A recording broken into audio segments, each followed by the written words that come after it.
Bem-vindos a mais um episódio falando sobre vinhos. Nós já fizemos o primeiro, falou coisas básicas do mundo do vinho para você começar a entender como escolher um vinho da melhor forma. E para esses vídeos, eu sempre convido meu pai para vir aqui, porque ele sim tem bem mais conhecimento nesse assunto. Sejam todos bem-vindos. Para quem não me conhece, prazer, eu sou a Vanessa Finco. E eu sou o Mauro Finco, da Senhor do Vinho. Se você ainda não curtiu esse vídeo, já deixe seu like e compartilhe com os amigos que gostam desse assunto. Vamos lá então para esse segundo vídeo sobre vinhos. Lá no primeiro, só relembrando, a gente conversou um pouco sobre o que é um espumante, o que é um vinho, né? Essa diferenciação, por que é chamado de espumante, não de champanhe. Demos várias dicas de harmonização com os pratos aqui do canal. E agora o primeiro assunto desse vídeo vai ser sobre os principais tipos de uva, tanto tintos quanto brancos. Então vamos lá. Vamos começar com os tintos, pode ser? Pode ser. Pode falar. Então, aqui em Santa Catarina, principalmente no sul, as uvas mais consumidas são a Malbec, porque a gente está na fronteira aqui com a Argentina, então a gente tem uma forte influência. Muito conhecida. É muito conhecida e é uma uva que agrada ao paladar tanto feminino como masculino. Então acaba que é uma uva de preferência das pessoas. A uva mais cultivada no Brasil é a Merlot, que ela se adaptou muito ao nosso solo. E temos ótimos vinhos produzidos com a uva Merlot e é um vinho também que agrada a todos os paladares. Na escala de intensidades do vinho, o Pinot Noir é um vinho mais leve, um vinho de entrada, eu costumo dizer, não pelo tipo do vinho, mas por ser um vinho mais leve. E aqui na nossa região também a gente consome muito Cabernet Sauvignon e Carmener pela influência do Chile, mas também porque Cabernet Sauvignon é muito plantada nos vinhedos do Rio Grande do Sul, principalmente no sul do Rio Grande do Sul, então tem muita vinho com essa uva.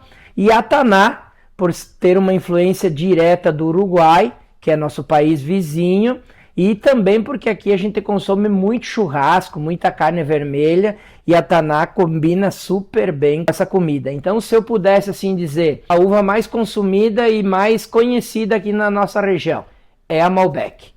Aí depois vem Cabernet Sauvignon, Merlot, Carmener, Taná, enfim, Tempranillo já tem muito no Brasil também, mas existem milhares de tipos de uvas, mas eu acho que as mais conhecidas e mais consumidas na nossa região são essas, de tintas.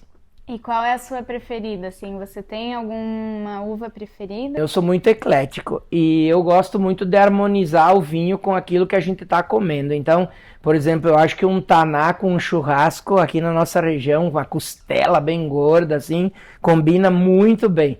Mas eu confesso, queridinha para mim desse último ano é a Pinot Noir. Tem sido feitos vinhos maravilhosos de Pinot Noir no Brasil, por incrível que pareça. No Chile, inclusive no deserto do Atacama, uns vinhos maravilhosos.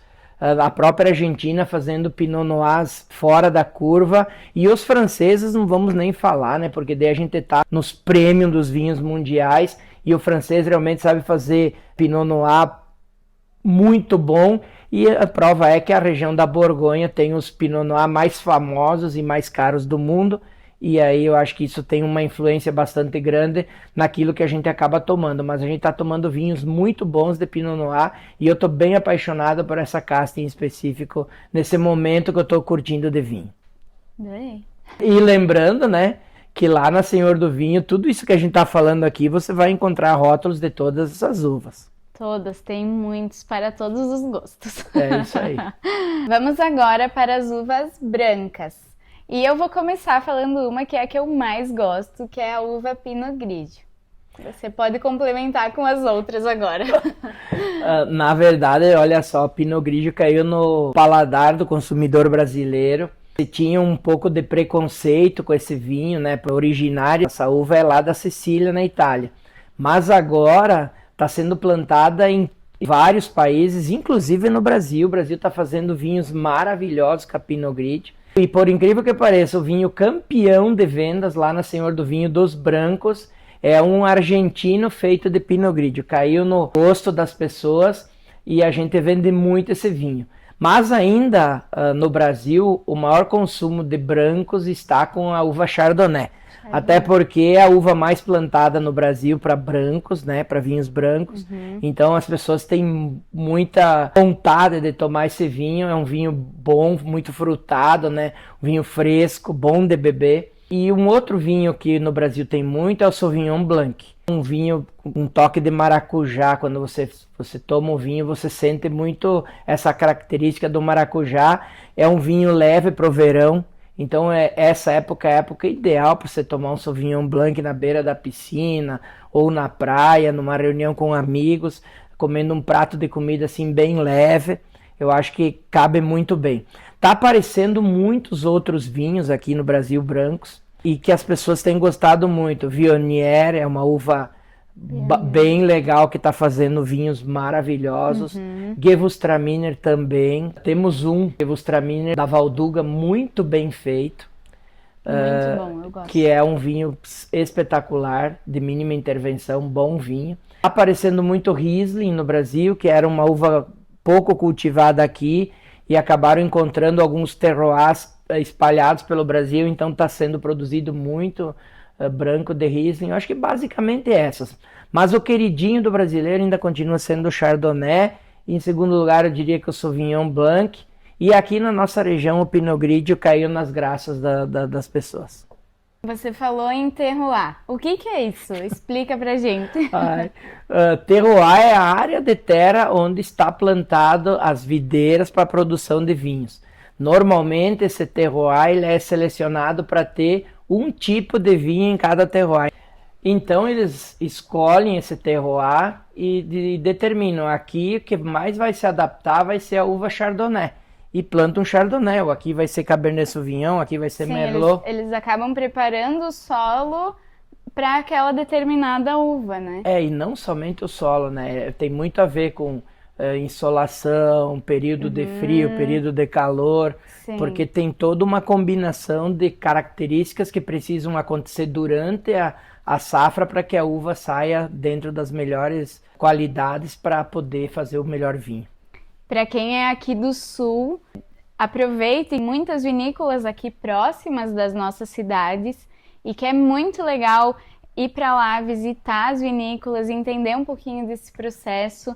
A gente sempre aprende muito nessas visitas, né? Verdade, tem muita opção de visita, tanto na Serra Catarinense, como na Serra Gaúcha, no sul do Rio Grande do Sul, mas tem opções em todos os cantos. Aqui no oeste Santa Catarina mesmo tem Água Doce, Videira, Tangará, até aqui em Chapecó, né, a gente tem uma vinícola. Temos mesmo. Então, eu aconselho todo mundo que ainda não fez essa visita que deve fazer para entender um pouco mais. Nosso próximo assunto é falar sobre corte e blend e varietal.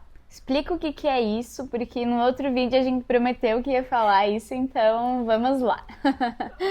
O vinho, quando é chamado de varietal, é porque ele é feito de uma única uva. Então lá é um Cabernet Sauvignon. Mas existem algumas legislações que permitem chamar de varietal desde que tenha a predominância daquela uva de 85%. Então, vamos lá, 85% de Cabernet Sauvignon, 15% de Merlot.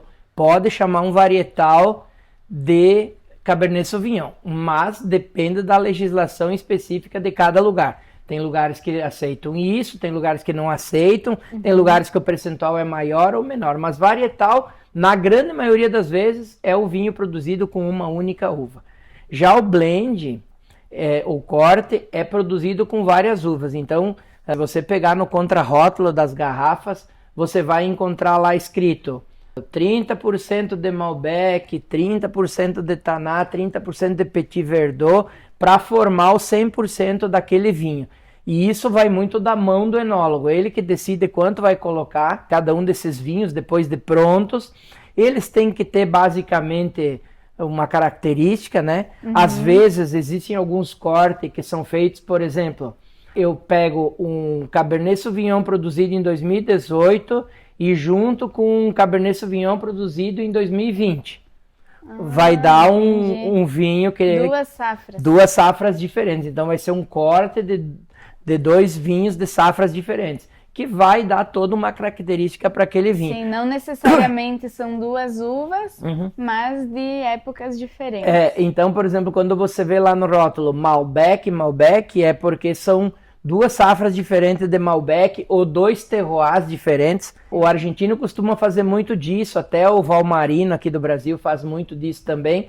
Pega um vinhedo de 1.800 metros de altitude e produz um vinho, e pega um vinhedo de 1.000 metros de altitude e produz o vinho, às vezes é da mesma uva, e junta as duas para formar o produto final. Para formar o produto final. Ai, que legal, adorei. Uhum. Essa nem eu sabia, Eu acho gente. que uma dica que a gente pode dar para as pessoas que estão vendo esse vídeo é que sempre leiam o contrarótulo. Eu não costumava ler, agora dificilmente eu tomo um vinho sem ler o contrarótulo. Para entender um pouco da história do vinho, muitas vezes o rótulo está em inglês, ou está em espanhol, está em francês, tu não consegue entender, mas hoje tem o Google Tradutor no próprio celular, vale a pena, sabe? Sempre tem uma história muito bacana escrito atrás, naquelas letrinhas miúdas que tem na garrafa de vinho. É conhecimento, né? A gente acaba gostando até mais do produto depois que conhece a história. Exatamente. Não temos mais perguntas para hoje. Mas a gente tem algo bem legal que a gente programou para vocês, que nesse final de ano, todas as espumantes da Senhor do Vinho estarão com 10% de desconto. Para quem assistiu esse vídeo aqui, for lá no nosso Instagram, né, da Senhor do Vinho, para comprar as espumantes e falar que viu o vídeo. Então, 10% para quem vê esses vídeos e for lá comprar conosco. É isso aí. Vamos aproveitar, gente. @Senhor do Vinho, tá chegando Natal, chegando Ano Novo. Vamos comemorar. Tem muitas opções de espumante. Não deixem para a última hora, né? Porque a gente precisa aí de um tempo para a entrega dessas espumantes e também para vocês não ficarem sem com aquela que vocês escolherem, né? Então, quem chega antes pega todos os rótulos ainda. É verdade. Muito obrigada para você que nos assistiu até aqui. Deixe seu like se ainda não fez, compartilhe com os seus amigos e se ainda não é inscrito aqui no canal, se inscreva. Muito obrigada, pai, por ter aceitado novamente esse convite, tá? Sempre bem-vindo aqui no nosso canal. Obrigado. Obrigada mesmo. Tchau. Tchau.